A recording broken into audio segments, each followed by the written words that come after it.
You don't need a luxury kitchen to prepare gourmet meals. My name is Dennis. I live in a mobile home in a trailer park, and this is my kitchen. I've been invited to a potluck, and we were told that it's not going to be a sit-down knife and fork kind of a meal, that it's going to be a meet and greet, mix and mingle sort of gathering. And so what they wanted was a lot of finger foods, little foods that they could put on tables around the room. That's how you do it when you want people to mix and mingle. Don't put your food at one end of the room all on one table, because people will go get their plate of food and then go back to the group of people that they're comfortable with. They'll stay in their comfort zone.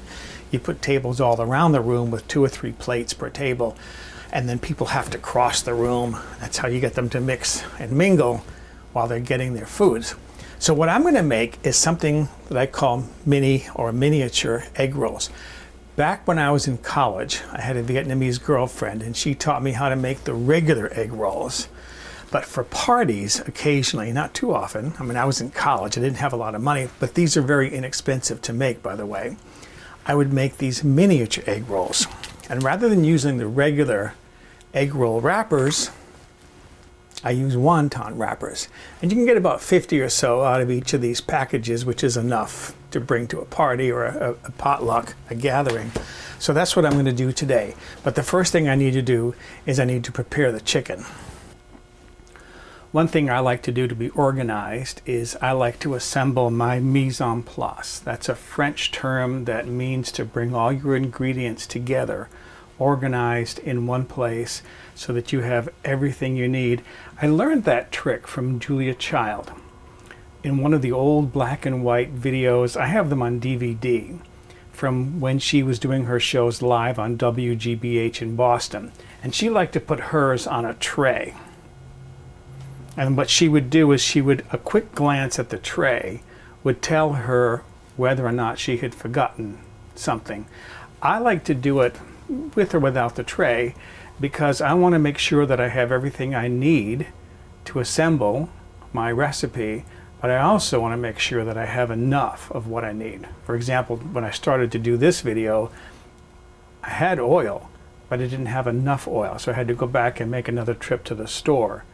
So assembling all your ingredients like this, it's a way of being organized. You have everything you need. They're right at your fingertips. Keep them on a tray if you want. Sometimes what I do is I put the tray beside the stove with just the ingredients I'm going to need for that step.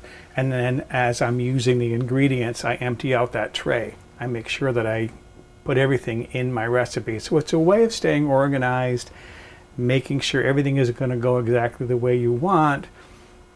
It's a way of assuring success in your cooking.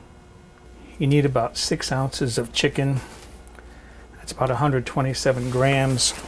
You can use chicken, turkey, pork, whatever you want. You could even use shrimp in these if you wanted to get really fancy. So I'm going to cut these up on my chicken board. This is my board that I use only for chicken. And I'm using dark meat here because I like dark meat. You could, of course, use chicken white meat, breast meat if you wanted to, if that's your favorite. Why not? I've done that before too.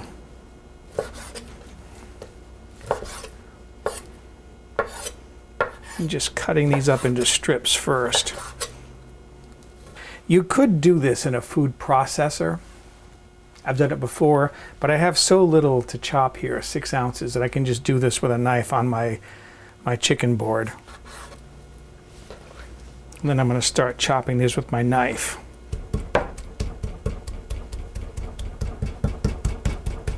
You obviously need a very sharp knife to do this.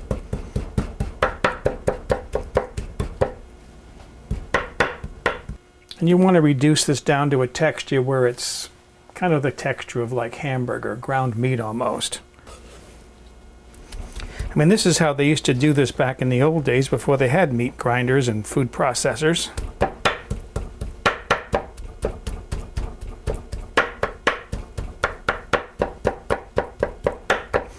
Other than being a little noisy and some good exercise, it goes pretty easily. You want to get it fine because you want the egg rolls to be fine. You don't want them to be really lumpy with large pieces of food in them. All right, I'm looking that over. It looks like I don't have any large pieces in there. There, that should be well enough to do my chicken, so I'm going to put this aside and start working on my vegetables. You need a couple of stalks of celery. Wash them well, of course. Dirt gets into these upper parts. And if you're doing things by weight, these collectively together weigh about 4.5 ounces or 128 grams. To dice this celery, I'm going to cut them into long strips first. You can leave the leaves on because that's just going to add more flavor. I want my celery to be diced fairly fine because I don't want lumpy egg rolls. I'm making little egg rolls rather than big egg rolls, so I just want to make certain that everything is cut up small enough that my egg rolls won't be lumpy. I want them to have a nice eye appeal to them.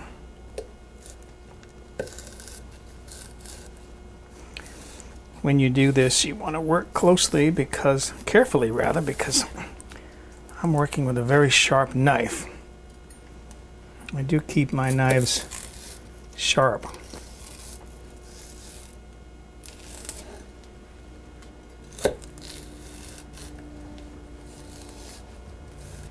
Okay, having cut those now into long strips, I'm going to cut these in half and then double these up and then cutting kind of close together, making short, narrow cuts. I'm going to dice these rather fine. Most of your work in making food like this, in fact a lot of Chinese foods, most of the work goes into preparing the vegetables. I had some Chinese friends from Dalian, China, and the wife was an excellent cook. She wouldn't share her recipes though, unfortunately. But she explained that all this work that goes into preparation is because the eye appeal, the visual appearance of the food was very important, and everything needed to be chopped a certain way, and they liked uniformity. So there's all my diced celery. I'm going to move these to a bowl. This now can all go in the same bowl. All our vegetables. This doesn't matter. And then my next ingredient, I think, is to chop the green onions. I found some beautiful green onions in the store, but these are very large. So I'm figuring 2 to 3 green onions, about 2.5 to 3 ounces, 70 to 80 grams is what I need in my egg rolls. Same thing, you want to make sure these are clean. Trim off that root section. Look it over, make sure there's nothing you need to get rid of. It looks fine. These are so big at this end that I'm going to cut down through it twice just to make sure I get these pieces diced fairly small.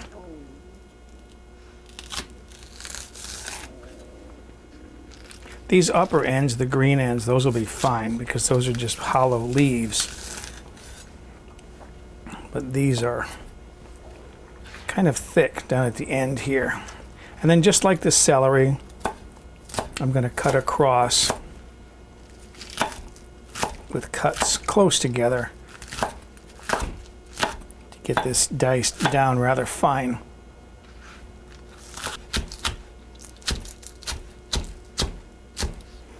All right, and these extra bits that didn't cut up, I can just toss those out because I have plenty of green onion here. These are big green onions.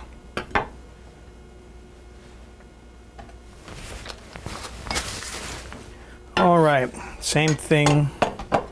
Move these to my vegetable bowl. And then I'm ready to move on to the bean sprouts. You need about 2 ounces, which is about 57 grams of fresh bean sprouts. Got one more in there. There you go, you little rascal. Likewise, I want to chop these up kind of fine. If I were making something like fried rice, I wouldn't chop these up as fine. It wouldn't be necessary, but because I don't want lumpy egg rolls, I want to make sure these are chopped up well enough that they'll give me nice egg rolls. Okay. And then the same thing.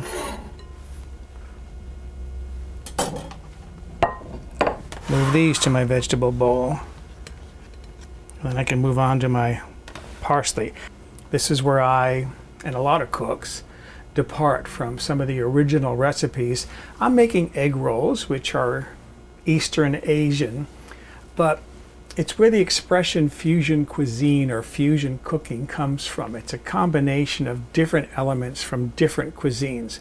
For example, here in the USA we have quote-unquote Chinese restaurants.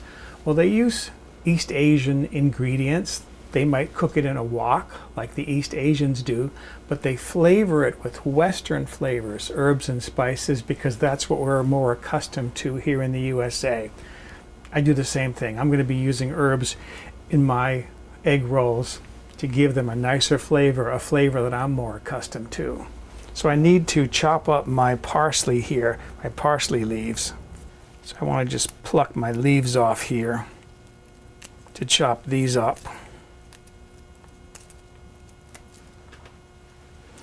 You do that typically, you don't chop in the stems. I like Italian parsley. It's flat leaf parsley, if they don't call it Italian parsley in the store. There's curly leaf parsley. It doesn't have quite as much flavor. So it's often, the curly leaf is often used for garnish. Flat leaf is used more for flavoring. Just going to chop this up pretty fine. I'm also going to be using fresh ginger root, sort of fresh, in my egg rolls. This is my ginger root. It's kind of weird to go to the grocery store and buy a little piece of ginger about this big, thickness of a dime. The guy at the register doesn't even know how to ring it up. So what I did one day was I bought a good chunk of ginger root, and then I minced it all up, and I sealed with my heat sealer about a half teaspoon at a time, little bits of portions of ginger in plastic bags, little plastic bags that I then put in the freezer. And now I have ginger whenever I need it in the freezer. I have a lot put away. I won't need to buy ginger for a while. So the ginger is the easy part. No mincing, no nothing. Just open the packet, squeeze the contents in there, and there's my ginger. And of course some garlic. I'm going to use 2 or 3 cloves of garlic depending upon how large they are. The garlic is pretty easy to work with. Just trim off the edge there. And then I give it a little bit of a twist, or even push it into the cutting board to loosen that skin. And it just pops off fairly easily.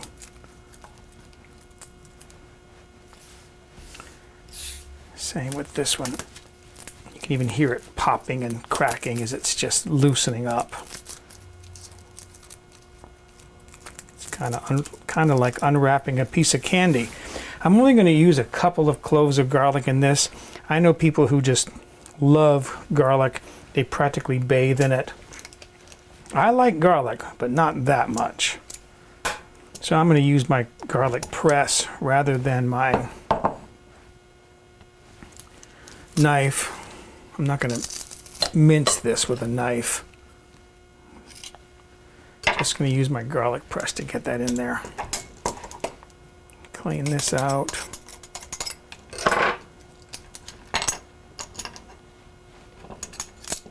Put the other one in there. And that's it. That's my garlic in there. So there are all my fresh ingredients. If you don't need to cook them up right away, say you can do this a few hours in advance, you can wrap these up and put them in the refrigerator. Don't put your sauces in yet, like the soy sauce, because that has salt in it. And over time, the salt will draw the juices out of the vegetables, leaving the vegetables limp, and you'll have this juice in the bottom of the bowl. So right before you're ready to start rolling and frying them, then put in your sauces and your herbs so that everything stays fresh and ready to cook rather than getting limp because of the salt. I think the best way to mix these ingredients is with your hands, but I'm going to wear a glove for this just because of the sauces. So there's my chicken that I chopped earlier. This is 2 tablespoons of soy sauce. And then 1 tablespoon of fish sauce. The one ingredient that might be difficult to find is this fish sauce. This is extract of anchovy. Don't be frightened. If you use it modestly, just a little bit like I did, it doesn't add fishy flavor to the food. It just adds a little bit of depth of flavor. You know something is there, but you can't quite identify it. I like working with anchovy fillets as well, for the same reason. Not a lot, 1 or 2 fillets, just to add something to it that gives it a hint of something, but not identifiable. And I like that kind of flavor in food. So this is fish sauce. Again, if you can't find it, you can leave it out. This is 1 teaspoon, no, 1/2 teaspoon of sesame oil. It's strong, so I'm not going to use a lot, but I love the flavor of sesame oil. And then finally, any collection of herbs, maybe 1/4 to 1/2 teaspoon of each that you like. As I said earlier, this is where I start using some Western flavors. What I have in here is marjoram, tarragon, some oregano, and some rosemary. I basically go through my kitchen cupboard. If some of those spice bottles look a little old, I look for ways I can use them up. So those are my herbs. And then just get in there with your hands and mix all this together.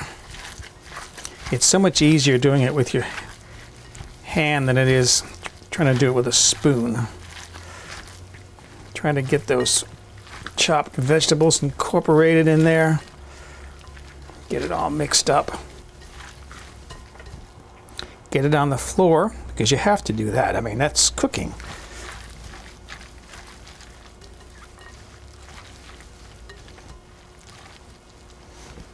On the counter. I'm satisfied with that. See how quickly that mixes up by using your hands? Now I'm ready to start filling my wonton wrappers. So I'm ready to start rolling egg rolls here. Miniature egg rolls. You use the same technique as you would to roll regular egg rolls, but you do it in miniature. So you put a small amount of the filling on there, maybe a teaspoon. And then you start rolling it up and closing that filling. Bring in your 2 sides. And then continue the rolling. When you get to the end, I got some water here in a bowl. Dip it in there, and there's your little egg roll. I'm going to show you a close-up of that. So again, take a little of your filling, not much. Take some of that out. Just a little bit.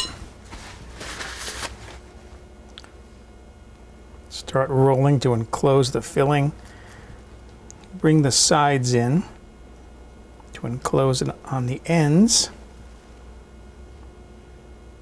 Continue the rolling. A little bit of water there to seal that last corner. And there's your egg roll. It's not that difficult. It might take a few minutes to get the hang of it, but once you get it, it actually goes fairly quickly. In the meantime, I have lined a tray here with parchment paper. I'm going to put all of my egg rolls in there, and then when the oil is ready, and it's just about there, I checked the oil and it was up to 350 degrees, so it's almost at 375. Then once that oil is hot enough, I'll start frying. Egg rolls. These are fun to make. And you can always get people in the family to help you. You don't have to do all these alone. Again, once you get the hang of it, they go pretty quickly. I'm always wiping my fingers because I want to keep the egg rolls looking nice and clean and neat. There, you can see how quickly those go. So there they are. I got 64 egg rolls, little egg rolls, mini egg rolls out of that filling. So my next step now is to start frying these. I have in the meantime been heating 8 cups or 1.9 liters of frying oil in a large pan here. I want to heat this up to about 375 degrees Fahrenheit, which is about 190 degrees Celsius. It's almost there. It's about 360 right now. And then I'll start frying my egg rolls. If you're wondering what my foil on my stove is for, it's because I hate to clean the stove. It makes it so much easier, and when frying it makes an even bigger mess because I can't run my exhaust fan because it makes too much noise when I'm trying to do a video. My oil has come up to temperature here. So I'm going to put my little egg rolls in about 10 at a time. 10 will work in that pan. And because these are so small, they do cook quickly, 2 or 3 minutes at the most. I want to cook them till they're golden brown, and I want to make sure that the chicken inside, because it is raw chicken, cooks thoroughly.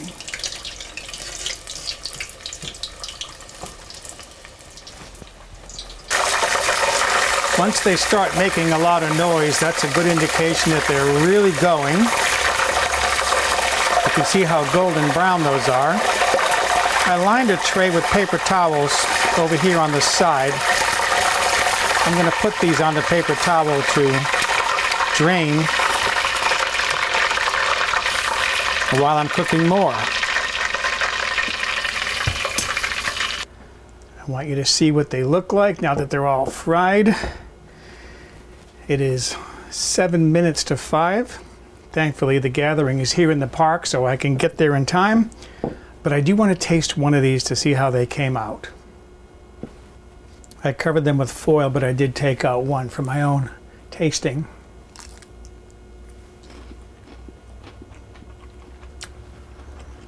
Yeah, that's it. Still tastes like it did back in my college days. Savory and delicious. I do love these egg rolls, so I got them all wrapped in foil, ready to go. I'm going to my potluck.